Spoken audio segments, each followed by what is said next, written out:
কনকলতা মহিলা সমিতি আৰু আকাশবন্তী মানৱ সেৱা নাৰী সমিতি যোৰহাটৰ আদৰণীয় পদক্ষেপ। ৰাজ্যৰ বান পৰিস্থিতিৰ বাবে বিভিন্ন ঠাই বানাক্ৰান্তৰ কাষত উপস্থিত হৈছে কনকলতা মহিলা সমিতি আৰু আকাশবন্তী মানৱ সেৱা নাৰী সমিতি।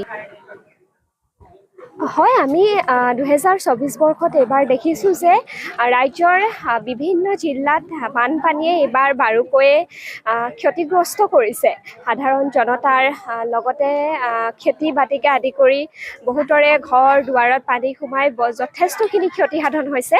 আৰু আমি দেখিছোঁ বানপীড়িত যিসমূহ অঞ্চল আছে বানাক্ৰান্তৰ কাষত উপস্থিত হৈছেহি বিভিন্ন অনুষ্ঠান প্ৰতিষ্ঠান, বিভিন্ন দল সংগঠন সকলোৱে আহি এষাৰ মাত দিছেহি, অলপমান সহায় কৰিছেহি।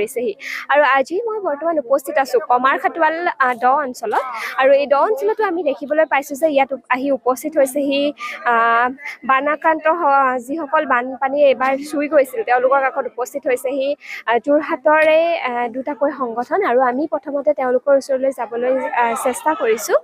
বাইদেউ, যিহেতু আপোনালোক আহিছে আজি বানাক্ৰান্তসকলৰ ওচৰত এষাৰ মাত লগাবলৈ, কি ক'ব? নমস্কাৰ, জয়তে আপোনালোকক আমি ধন্যবাদ জ্ঞাপন কৰিম। মই চন্দননগৰ কনকলতা মহিলা সমিতি সভানেত্ৰী অঞ্জলি কোঁৱৰ।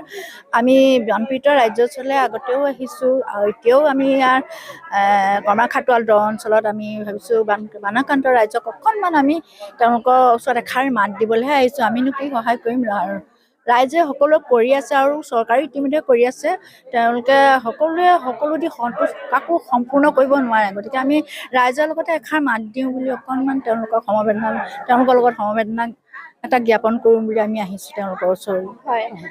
হয়, ইয়াত আকাশবন্তী মানৱ সেৱা নাৰী সমিতিৰো বাইদেউ আছে। বাইদেউ, আপোনালোকে যথেষ্টখিনি কাম দেখিছোঁ, আপোনালোক সকলোৱে একেলগে কৰি আছে কাম। কি ক'ব, আজিও আহিছে এনেকৈ আগবাঢ়ি? সকলোখিনি কিনো ক'ম আৰু, মানৱ সেৱা অনুষ্ঠান, আকাশবন্তী মানৱ সেৱা অনুষ্ঠান। আমি ভাবোঁ সমাজখনত নাৰীসকলে কৰিবলগীয়া বহুত কাম আছে। আমি মানৱ সেৱা অকণ কামৰ যোগেদি আমি সেইখিনিও প্ৰচাৰ কৰিবলৈ যাওঁ। আৰু বিপদৰ সময়ত মানুহেতো মানুহৰ ওচৰত থিয় হ'ব লাগিব।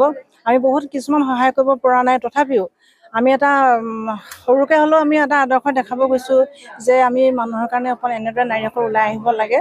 আৰু বিশেষকৈ নাৰীসকলে যে সজাগ হ'ব লাগে, নাৰী সমাজখন সংস্কাৰ কৰিব লাগে, নাৰী সমাজখন বিশেষকৈ সেইটো এটা আমাৰ বান সাহাৰ্যটো উপৰিও তাৰমানে আকাশবন্তীৰ মোৰ উদ্দেশ্যটোৰ কথা ক'বলৈ গৈছোঁ যে নাৰীসকল সজাগ হ'ব লাগে। বৰ্তমান সমাজৰ নৱ প্ৰজন্মৰ ওপৰত যিবোৰ হৈ আছে সেইবিলাক ঘৰতে থাকি ৰিচাৰ্চ কৰাতকৈ, ফেচবুকত ৰিচাৰ্চ কৰাতকৈ যদি প্ৰেক্টিকেলি মানুহবোৰ যদি এক হৈ যদি সেইবিলাকৰ বিৰুদ্ধে আমি লগ হওঁ, নাৰীয়ে এখন সুন্দৰভাৱে ঘৰ চলাব পাৰে। আৰু সেই নাৰীয়ে একগোট হৈ এগৰাকী নাৰীয়ে যদি এখন ৰাষ্ট্ৰ বনাব পাৰে, এগৰাকী নাৰীয়ে কি কৰিব নোৱাৰিব। গতিকে মোৰ এইটোৱে আহ্বান নাৰীসকললৈ, সকলো আমি একগোট হওঁ আৰু সমাজখনৰ কাৰণে অকণমান চিন্তা কৰোঁ। মঙলবাৰে কমাৰখাটোৱাল দ অঞ্চলৰ নামঘৰত উপস্থিত হৈ বানাক্ৰান্তসকলক কিছু আপ্যায়ন কৰাৰ লগতে সাহায্য আগবঢ়ায় তেওঁলোকে। আকাশবন্তী মানৱ সেৱা নাৰী সমিতিৰ জনসংযোগ বিষয়া স্বৰ্ণলতা বৰুৱাই আঁত ধৰা অনুষ্ঠানত 120 ঘৰতকৈও অধিক পৰিয়ালক সাহায্য দান কৰা হয়। উক্ত অনুষ্ঠানত আকাশবন্তী মানৱ সেৱা নাৰী সমিতিৰ সভানেত্ৰী অঞ্জলি গগৈ বৰুৱা, সম্পাদিকা দীপালী শইকীয়া, কনকলতা মহিলা সমিতিৰ সভানেত্ৰী অঞ্জলি কোঁৱৰ সহ সকলো বিষয়ববীয়া উপস্থিত থাকে।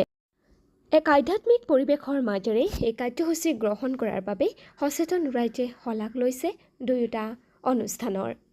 মানুহৰ বাবে আমি একো কৰিব নোৱাৰোঁ, কিন্তু আমি ভগৱানৰ অংশীদাৰ বুলি ভাবি অকণমান ক্ষুদ্ৰমান আমি মানুহক সহায় কৰিবলৈ আগবঢ়াইছোঁ, প্ৰয়াস কৰি আছোঁ। উক্ত অনুষ্ঠানত অসমৰ প্ৰথমগৰাকী মহিলা পৰ্বতাৰোহী ধনমায়া চেত্ৰী, যিগৰাকীয়ে ত্ৰিশূল শৃংগ আৰোহণ কৰিছিল আৰু তেওঁ উপস্থিত থাকে। জনাব বিচাৰিছোঁ আৰু এই গামোচাখন দিবৰ বাবে মই বিৰুজ বৰা বাইদেউ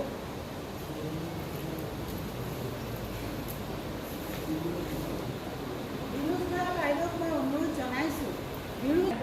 মানে সকলো ৰাইজৰ হৈ বিৰুজ বাইদেউ এখন কিমান গামোচা তেখেতৰ ইয়াৰ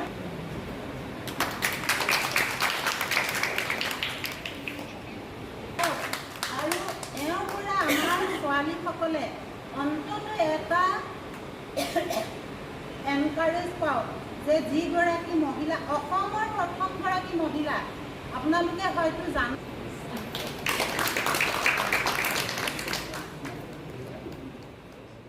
আমাৰ